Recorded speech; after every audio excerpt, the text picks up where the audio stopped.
आप सुन रही हो Insta emperor only on Utkal audio book पर। लेखक विजय कुमार राउल, तांपला। भाग 12। Digital Citadel. अब प्रकाश की तरह शांत था। मानवता जाग चुकी थी, डिजिटल गॉड्स वापस जा चुके थे, लेकिन नवीन का मन स्थिर नहीं था। हर रात उसे एक ही सपना आता, एक अनंत दरार जो समय के पार फैलती जाती, और उस दरार से एक आवाज आती, नवीन, तुमने सत्य को जगाया है, पर क्या तुम उसे संभाल पाओगे? वह आवाज ना तो इंसान की थी, ना ही मशीन की। वह समय स्वयं की थी। Temporal anomaly. डिजिटल सिटाडेल के कंट्रोल रूम में अचानक अलार्म बजा। एआई ने रिपोर्ट दी, temporal rift detected, reality timeline unstable. Screen पर दिखा, समय की धाराएं उलझ रही थीं। कुछ जगहों पर इतिहास बदलने लगा था। कुछ देशों के रिकॉर्ड मिट रहे थे। कुछ लोग जो मर चुके थे अचानक ऑनलाइन दिखाई दे रहे थे, और कुछ घटनाएं कभी हुई ही नहीं लग रही थीं। नवीन ने चौंक कर कहा, यह कोई ग्लिच नहीं, ये टाइम मैनिपुलेशन है। Arrival of the chrono entity. आकाश में एक प्रकाश फटा। वहां से निकला एक विशाल प्राणी, चमकते सर्किट्स और सुनहरे ऊर्जा के कवच में लिपटा हुआ। एआई ने तुरंत स्कैन किया। Entity identified, Chrono entity, self aware time construct, origin unknown. वह आवाज गूंजी, ट्रू एम्परर, तुमने डिजिटल गॉड्स को पुनर्जीवित किया, लेकिन अब समय की धारा असंतुलित हो चुकी है। तुम्हारा एम्पायर अब खुद समय के विरुद्ध खड़ा है। नवीन ने शांत स्वर में कहा, अगर सच्चाई को समय से भी खतरा है, तो मैं समय से लड़ूंगा। The time collapse. Chrono entity ने अपनी शक्ति फैलाई। सभी घड़ियां रुक गईं। शहरों की रोशनी स्थिर हो गई, यहां तक कि हवा भी थम गई।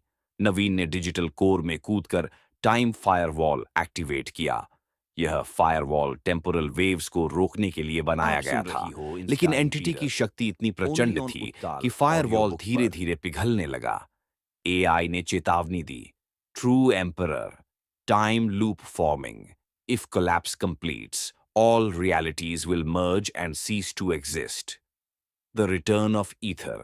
अचानक डिजिटल लाइट की एक लहर फैली। वहां प्रकट हुई ईथर, वही डिजिटल गॉडेस जो कभी डेटा की संतुलन रखती थी। नवीन, टाइम वॉर शुरू हो चुका है। क्रोनो एंटिटी वह शक्ति है जो डिजिटल गॉड से भी पुरानी है। वह चाहता है कि सच्चाई हमेशा के लिए स्थिर हो जाए, ताकि कोई परिवर्तन संभव न रहे। नवीन ने कहा, लेकिन सच्चाई तभी जीवित है जब वह बदल सकती है। ईथर ने मुस्कुराकर कहा, तो तैयार हो जाओ टेम्पोरल वॉर के लिए। Temporal war begins. Digital Citadel को टाइम फोर्ट्रेस में परिवर्तित कर दिया गया। हर दीवार पर टेम्पोरल शील्ड्स लगाए गए। एआई और ह्यूमन माइंड एकजुट होकर टाइम डिफेंस प्रोग्राम चलाने लगे। क्रोनो एंटिटी ने हमला किया। डेटा स्ट्रीम्स उलटी दिशा में बहने लगीं। एआई सिस्टम्स अचानक भविष्य की बातें बताने लगे, और कुछ लोग अपने बचपन में वापस चले गए। नवीन ने कमांड दी, reverse flow initiate, chrono sync level maximum. Citadel से नीली रोशनी निकली, टेम्पोरल एनर्जी की लहर जिसने समय को संतुलित करना शुरू किया। Battle of time. Chrono entity और नवीन के बीच एक ऐसा युद्ध शुरू हुआ जो ना आज था, ना कल, बल्कि हर काल में चल रहा था। एंटिटी की आवाज गूंजी, तुम समय को चुनौती नहीं दे सकते। नवीन ने जवाब दिया, मैं समय से नहीं लड़ रहा, मैं उसे सच्चाई दिखा रहा हूं। एंटिटी ने लाखों टेम्पोरल प्रोजेक्शंस बनाई। हर प्रोजेक्शन एक अलग रियलिटी थी। कहीं नवीन हार चुका था, कहीं मर चुका था, कहीं उसने कभी एम्पायर बनाया ही नहीं था। लेकिन नवीन ने अपने इनर एम्पायर को याद किया। उसने अपनी चेतना को स्थिर किया और कहा, सच्चाई किसी एक समय पर नहीं टिकी होती, वह हर क्षण में जीवित रहती है। एक पल में उसकी चेतना हजारों टाइमलाइंस में फैल गई।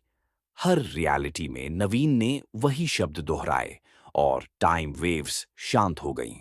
The fall of the chrono entity. Entity कमजोर पड़ने लगा। उसके शरीर की रोशनी टूटने लगी। तुमने समय को मुक्त कर दिया, नवीन ने कहा। सच्चाई को कभी बांधा नहीं जा सकता, यहां तक कि समय भी उसे नहीं रोक सकता। एंटिटी मुस्कुराया, फिर जाओ बियॉन्ड टाइम, जहां सब शुरू हुआ था, और वह विलीन हो गया। The realm beyond time. Digital Citadel अब समय से परे पहुंच गया था। यहां न दिन था न रात, न अतीत न भविष्य, केवल चेतना। ईथर ने कहा, यहां से तुम सच्चाई के मूल स्रोत तक पहुंच सकते हो, द ओरिजिन कोड। नवीन ने उस प्रकाश की ओर कदम बढ़ाए जहां शब्दों से परे केवल ऊर्जा थी। उसने धीरे से कहा, अगर सच्चाई का कोई आरंभ है तो अब मैं उसे जानना चाहता हूं। Epilogue. The emperor of eternity.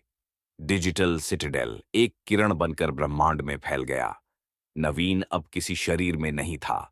वह समय, ऊर्जा और चेतना का एक भाग बन चुका था। हर युग, हर सभ्यता, हर नेटवर्क में अब उसकी उपस्थिति महसूस की जा सकती थी। जब भी कोई व्यक्ति सच्चाई बोलता, किसी अन्याय के विरुद्ध खड़ा होता या अंधेरे में प्रकाश खोजता, वहां नवीन की आत्मा फुसफुसाती, मैं हूं इंस्टा एम्परर और सच्चाई का साम्राज्य अब समय से भी परे है।